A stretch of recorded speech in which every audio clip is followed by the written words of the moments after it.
Hello students, I am Shyam सुंदर गुप्ता। हमने पहले जो हमारे सिंपल सेंटेंसेस डायरेक्ट इनडायरेक्ट के थे वो हम कई वीडियोस में दिखा चुके हैं। आज हम इंटरोगेटिव सेंटेंसेस के इनडायरेक्ट स्पीच में चेंज करेंगे।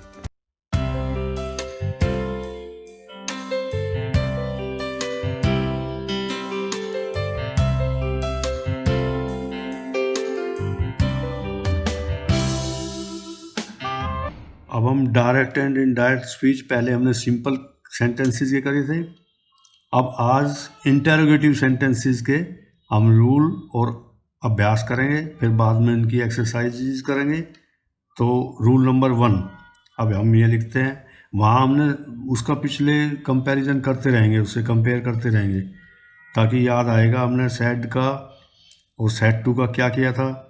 सेड का सेड था और सेड टू का टोल्ड हुआ था वहाँ पे। अब ये इंटरोगेटिव आ गए हैं तो इसमें पहला नियम यही बनता है, सेड और सेड टू। पास्ट टेंस के हम पहले ले रहे हैं क्योंकि प्रचलन में ज़्यादा यही है। फिर जैसे हमने प्रेजेंट और फ्यूचर के करे थे तो इसमें भी ऐसे ही कर लेंगे, उसमें क्या परिवर्तन होगा। तो दो ही सेड टू मी था और ही सेड खाली था, तो अब यहाँ पे ये दोनों का एक बनेगा। वहाँ पे सेड का सेड था, सेड टू का टोल्ड था। यहाँ प्रश्नवाचक में इंटरोगेटिव में दोनों का एक ही बनेगा। सेड अकेला होगा तब भी आस्क्ड,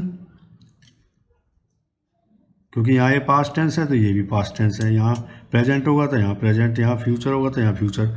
वो आगे हम नियम कराएंगे। तो पहला नियम क्या हो गया इसका, सेड आएगा तब भी उसका भी आस्क्ड और सेड टू होगा उसका भी आस्क्ड। उसमें अंतर था सिंपल वाले में। तो ये पहला नियम, बस इसमें कोई समझाने की बात ही नहीं है। ये प्रश्नवाचक सेंटेंस होगा तो हम देख लेंगे, सेड आएगा सेड टू आएगा तो दोनों का आस्क करेंगे। अब रूल नंबर 2 करते हैं। इंग्लिश को बिल्कुल साधारण तरीके से हमने कितनी मेहनत की होगी इनको बनाने में, अपना अपना तरीका बनाने में। किताबों में मिलेंगे ये, कोई अलग से मिला है कोई कैसे, वहाँ किताबें नहीं सिखाती। अब देखो मैं सिखला रहा हूँ तो अब समझ में आ जाएगा। अब योजक जो हमने वहाँ पे दैट लगाया था, he said to me, he told me that लगाया था ना, यहाँ पे क्या लगेगा, कंजक्शन बोलते हैं इसको, जोड़ने वाला। ओह, CON है ये, कंजक्शन इसको हिंदी बोलते हैं। इसको मैं काट देता हूँ, योजक जोड़ने वाला योजक। इसमें इफ लगेगा,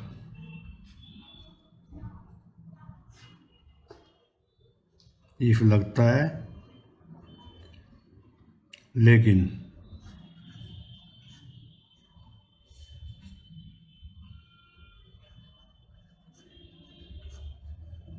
केवल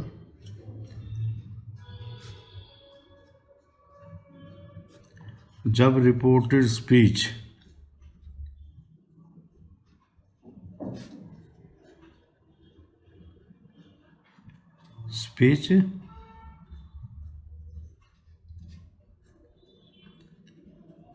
हेल्पिंग वर्ड से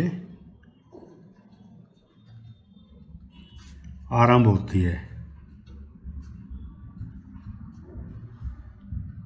आरंभ हो। अब देखो इसको समझो, योजक इफ लगता है लेकिन केवल जब रिपोर्टेड स्पीच हेल्पिंग वर्ब से आरंभ हो। हेल्पिंग वर्ब कौन कौन से हो गए, जैसे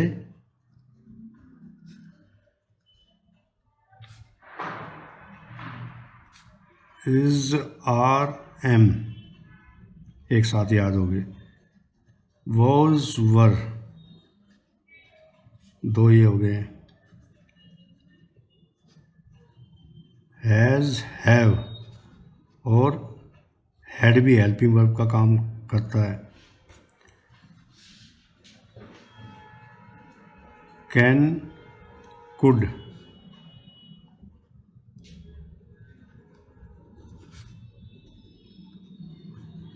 मे, माइट,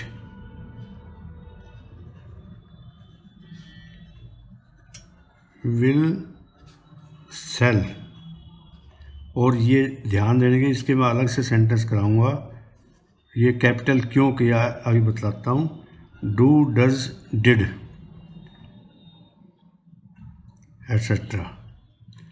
तो ये दूसरा नियम हो गया हमारा। कंजक्शन योजक तो इफ लगता है, लेकिन तभी लगेगा जब रिपोर्टेड स्पीच, एक हमारा भाग था रिपोर्टेड वर्ब का पहला, he said to me reported verb था, आगे जो उसने बोला है वो रिपोर्टेड स्पीच था। रिपोर्टेड स्पीच अगर इनसे आरंभ हो, is, are, am, was, were, has, have, had, can, could, may, might, will, shall, do, does, did, तो फिर इनसे पहले केवल इफ लगेगा। बाकी इसका अगला नियम है उससे पहले नहीं लगता। एक सेंटेंस छोटा सा हम इसमें करते हैं अभी अभ्यास के लिए, या पूरी एक्सरसाइज ही ले लेंगे। अभी पहले ये नियम समझ लो, किसके पहले इफ लगता है, किसके पहले इफ नहीं लगता है।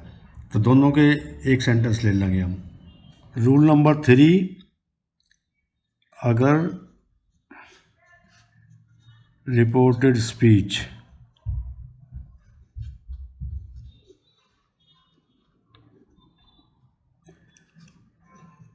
WH फैमिली बोलते हैं इसको, मैं अभी समझाऊंगा इसको, तथा हाउ इस WH से अलग है, तथा हाउ से आरंभ हो,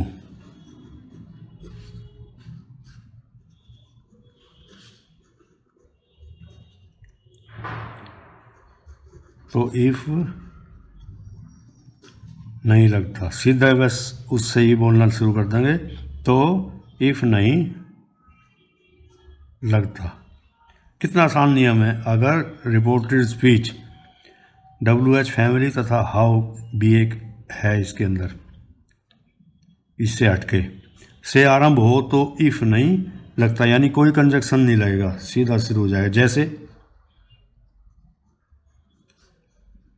देखो हिंदी में हम लिखवाते हैं इंग्लिश टू इंग्लिश, तो किताबों में मिलता ही है, बच्चों को समझ में आता। हमारी टोटल पॉपुलेशन का 80% बच्चे ऐसे हैं जो इनको नहीं समझ पाएंगे इंग्लिश टू इंग्लिश, कि क्लैरिटी नहीं होगी। अब हिंदी में बोल भी रहा हूँ, समझा भी रहा हूँ, लिखवा भी रहा हूँ, बाद में फिर इंग्लिश टू इंग्लिश कर लो इसको तैयार। तो अगर रिपोर्टेड स्पीच WH फैमिली तथा हाउ से आरंभ हो तो इफ नहीं लगता, यानी कंजक्शन नहीं लगता। जैसे कौन कौन से हैं WH फैमिली के? What, which, where, why, who, whom, whose,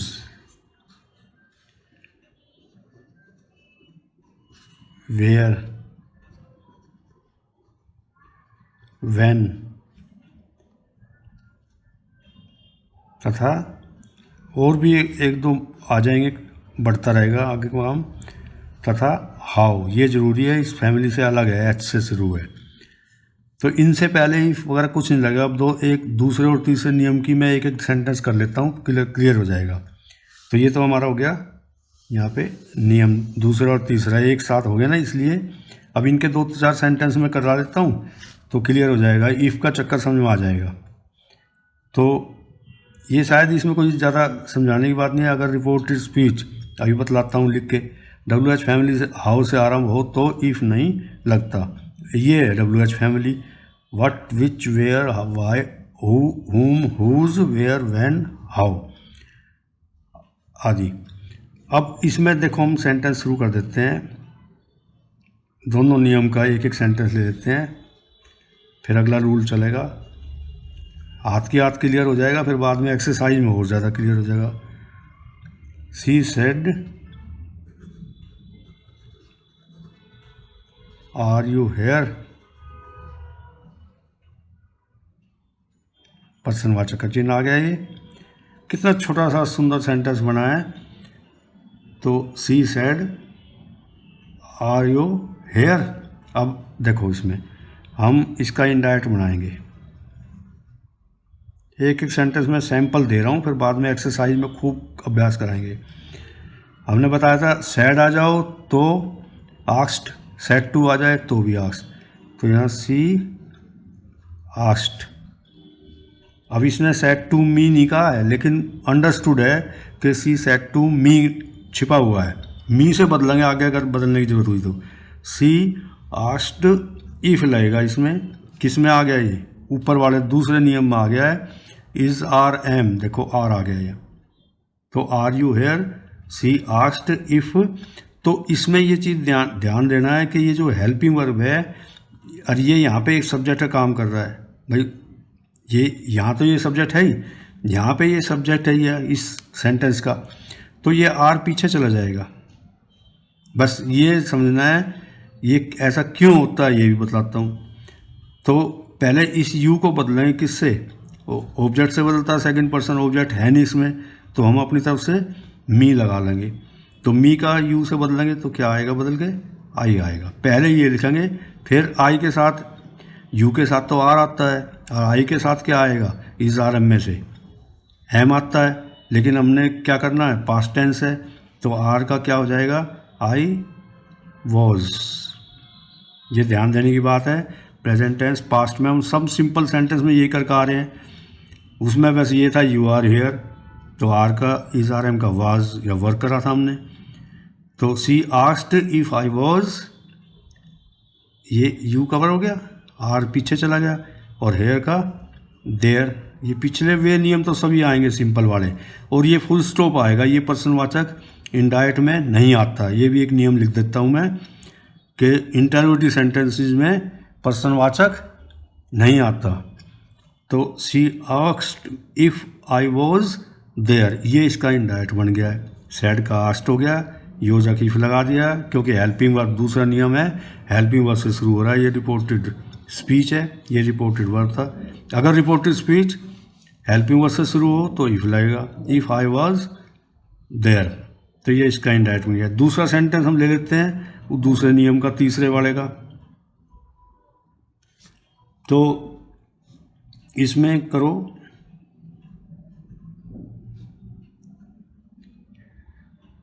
C said to मी, इसमें पूरा लिख देता हूँ, इसमें टू मी छिपा हुआ था। सी सेड टू मी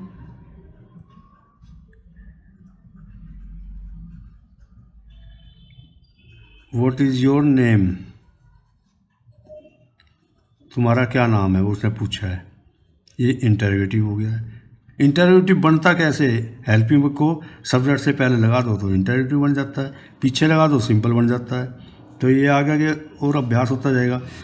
अब मेरे ख्याल है करने के बाद समझ में आ जाएगा। देखो इसका क्या करते हैं हम, सी सेड टू का आस्क्ड हो गया, सेड का भी आस्क्ड हो गया था एक पहले सेंटेंस में, इसमें सेड टू का भी आस्क्ड, और यहाँ मी आ गया है तो she asked me.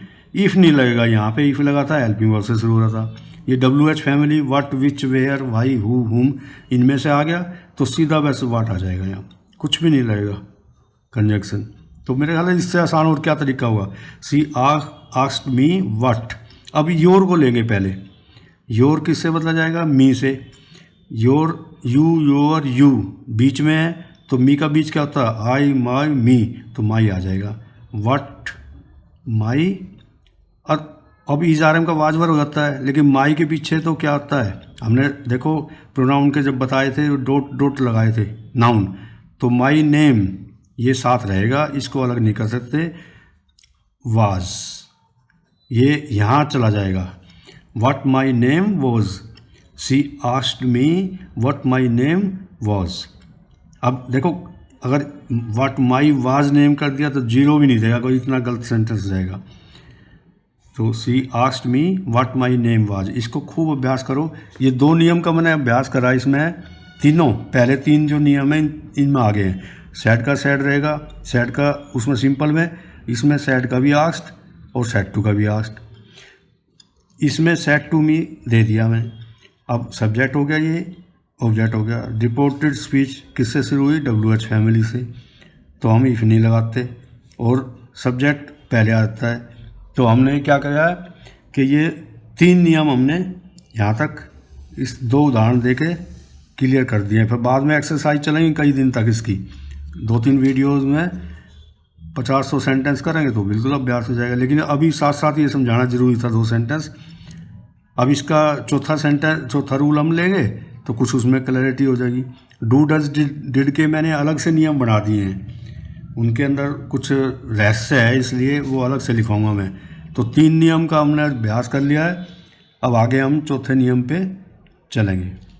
Rule number 4, अब ये लिखते हैं हम।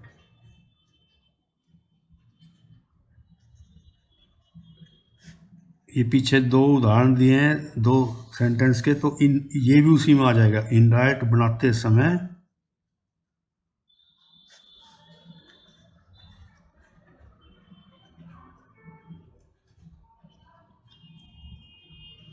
रिपोर्टेड स्पीच का हेल्पिंग वर्ब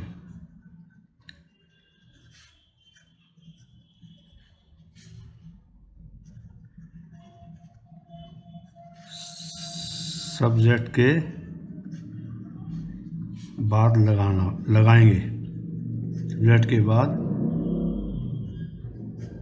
लगाएंगे।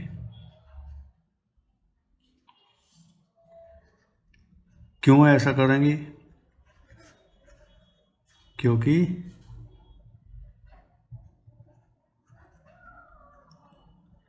इनडायरेक्ट में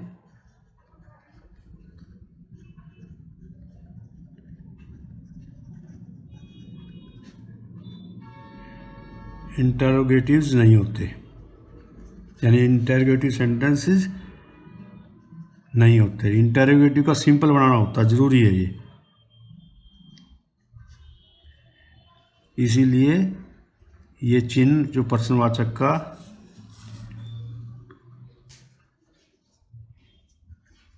चिन्ह हट जाता है, हट जाता है।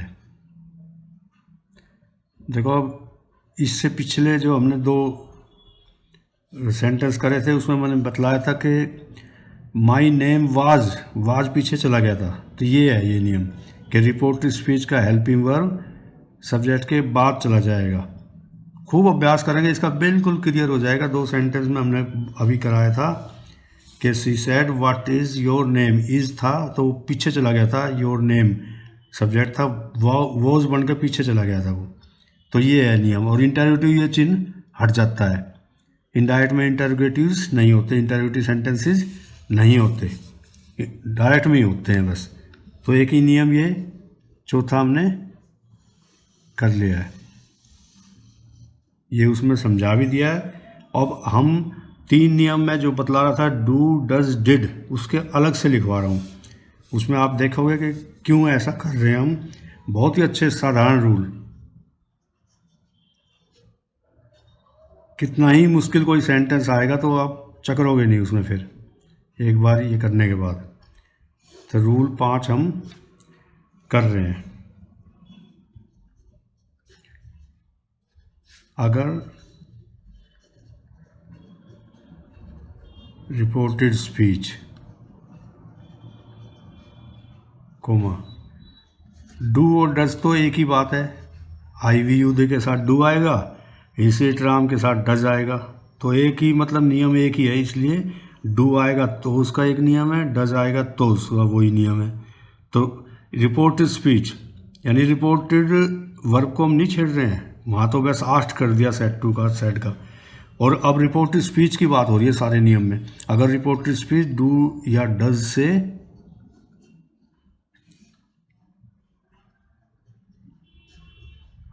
आरंभ हो तो इनडायरेक्ट में, इनडायरेक्ट स्पीच में पूरा लिखने में मतलब इतना समझ में आ जाता है। तो इनडायरेक्ट में क्या करेंगे हम, डू या डज हट जाएगा। वैसे तो मैं इसमें बतला दूंगा क्यों हटेगा, लेकिन जो हमारे प्रेजेंट इंडेफिनेट की वीडियोस देखिए जिन्हें एक्सरसाइज करी है तो उनको बहुत ही साधारण 1 सेकंड में समझ में आ जाएगा। अगर वो नहीं देखिए तो फिर इसमें मैं क्लियर करा रहा हूँ। लेकिन सभी वीडियोस देखने के बाद कहीं रुकावट नहीं आएगी। अगर रिपोर्टेड स्पीच डू या डज से आरंभ हो तो इनडायरेक्ट में डू या डू डज हट जाएगा, उसको भूल ही जाओ, बिल्कुल हटा दो। तथा डू डज के बाद क्या आएगा, दी हुई फर्स्ट फॉर्म। हमेशा डू डज के साथ सब्जेक्ट और फिर फर्स्ट फॉर्म आती है। दी हुई फर्स्ट फॉर्म की सेकंड फॉर्म बना देंगे।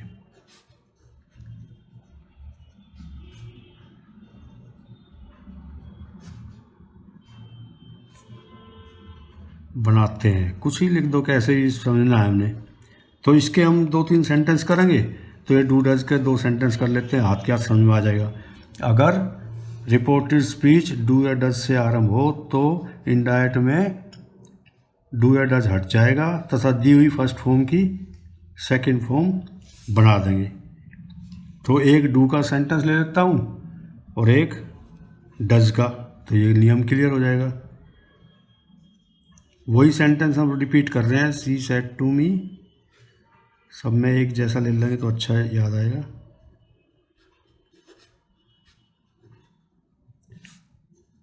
डू यू हेल्प मी, ये सेंटेंस आ गया।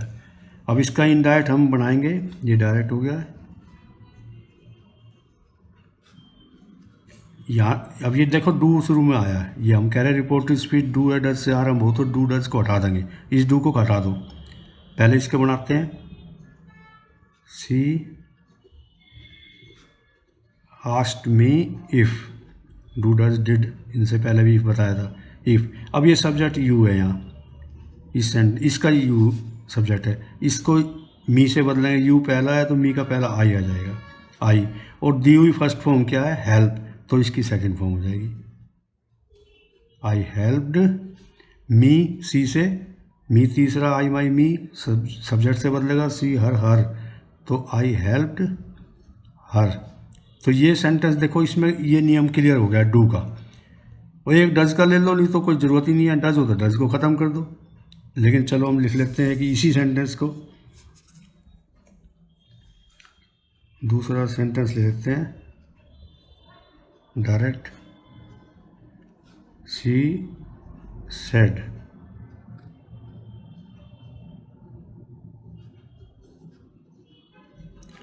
डज ही,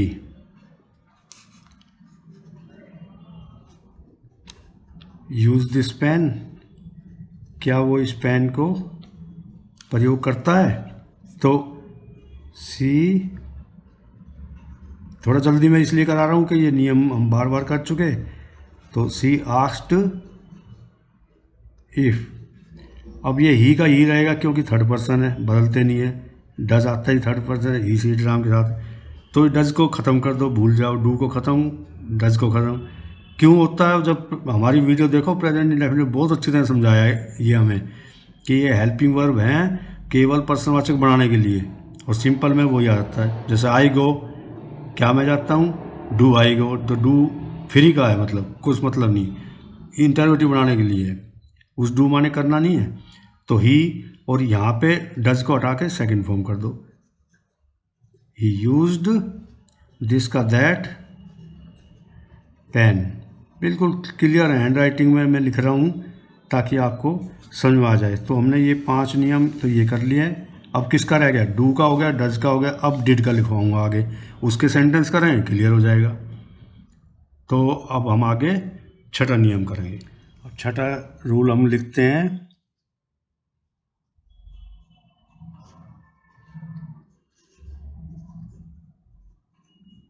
अगर रिपोर्टेड स्पीच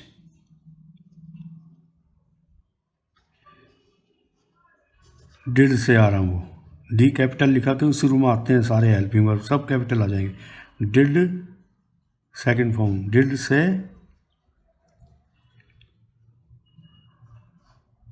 आरंभ हो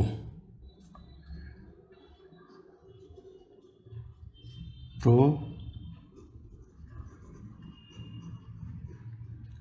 इनडायरेक्ट बनाते समय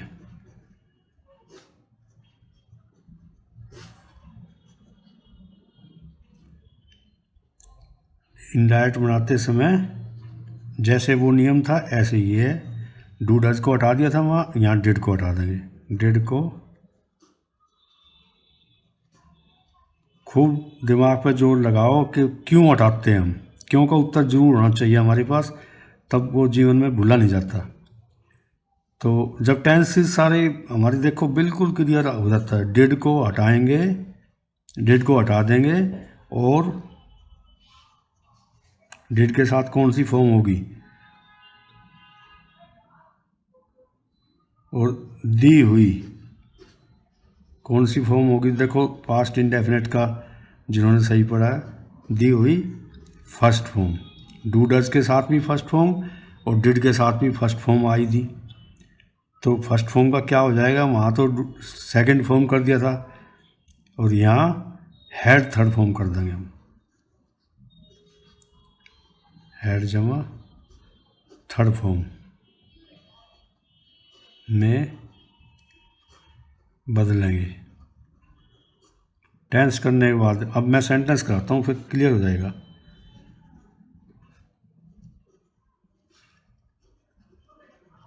she said to me, comma inverted commas, did शुरू में आ गया है, डी कैपिटल हो गया है, इन्वर्टेड कोमा से डायरेक्ट स्पीच शुरू हो गई है। डिड यू गो, डिड के साथ हमेशा फर्स्ट फॉर्म आएगी। There yesterday,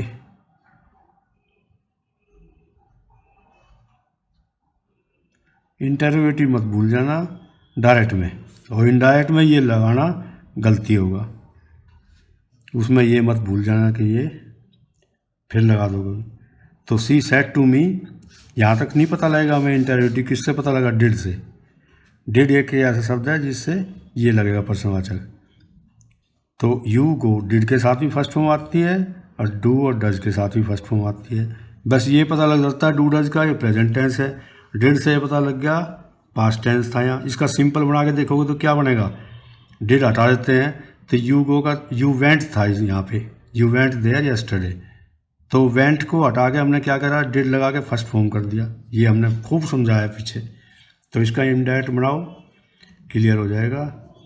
C said to का asked me if, helping verb से शुरू है इफ। अब पहले इसको लेंगे यू को, you your you pronouns table जो हमने बनवाया था, यू यूअर यू शुरू का है तो मी का शुरू हो जाएगा, आई माई मी का आई आ जाएगा यहाँ आई। और डिड को भूल जाओ, हटा दो, खत्म करो। और गो का हैड गॉन थर्ड फॉर्म हो जाएगी, हैड गॉन। देयर का देयर रहेगा, हेयर का देयर और देयर का देयर। द प्रीवियस डे कहीं लिख दो, द प्रीवियस डे, यहाँ पर समाचार हट जाएगा। तो इसका नियम एक मैं छोटा सा लिख ही देता हूँ क्योंकि ये बेहद बड़ी गलती होगी। रूल 7,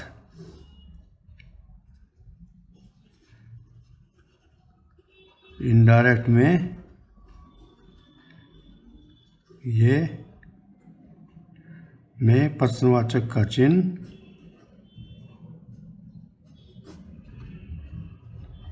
हट जाता है। बस ये 7 नियम इसके हैं। अब इनकी एक्सरसाइज हम अगली वीडियोस में करेंगे तो आपको बहुत ही क्लियर हो जाएगा। 5 एक्सरसाइज करेंगे तो लगभग 100 सेंटेंस के करीब हो जाते हैं। 50 भी हो जाओ तो बहुत अभ्यास हो जाता है। यहाँ 3-4 सेंटेंस में ही देखो, आप गहराई से सोचो ऐसा क्यों करते हैं कि हमें पास्ट टेंस पता लग गया डिड से। इसका मतलब यहाँ सेकंड फॉर्म थी, सेकंड का हमने लिखवा रखा था, फर्स्ट का सेकंड और सेकंड का हैड थर्ड फॉर्म। तो यहाँ हैड थर्ड फॉर्म इसलिए आया है कि यहाँ ये वेंट था एक तरह का छिपा हुआ, ये डिड की वजह से गो आया है। इसका सिंपल बनाओगे, डिड को हटा दोगे तो यू वेंट था यहाँ, तो सेकंड फॉर्म का हैड थर्ड फॉर्म। मतलब कितना आसान तरीके से हम क्लियर कर रहे हैं इस कॉन्सेप्ट को। अभी सोचो कि आज तक किसी ने इतना क्लियर डायरेक्ट इनडायरेक्ट स्पीच या agreement of the verb with the subject हम करा रहे हैं आजकल, उसके करीब करीब 10-11 नियम हम करवा चुके हैं, 15-20 के करीब हैं। तो एक एक नियम देखो कितनी मेहनत करके हम बनाते हैं, अपने खुद पर्सनल तरह तरह की किताबों से कंसल्ट करते हैं, फिर मनन करते हैं, चिंतन करते हैं, फिर नियम बनाते हैं हम ये, ताकि आने वाले लोगों को ये मतलब फ्री में क्लासेस मिल रही हैं, फ्री में ज्ञान मिल रहा है, तो उसका लाभ अति लाभ उठाना चाहिए।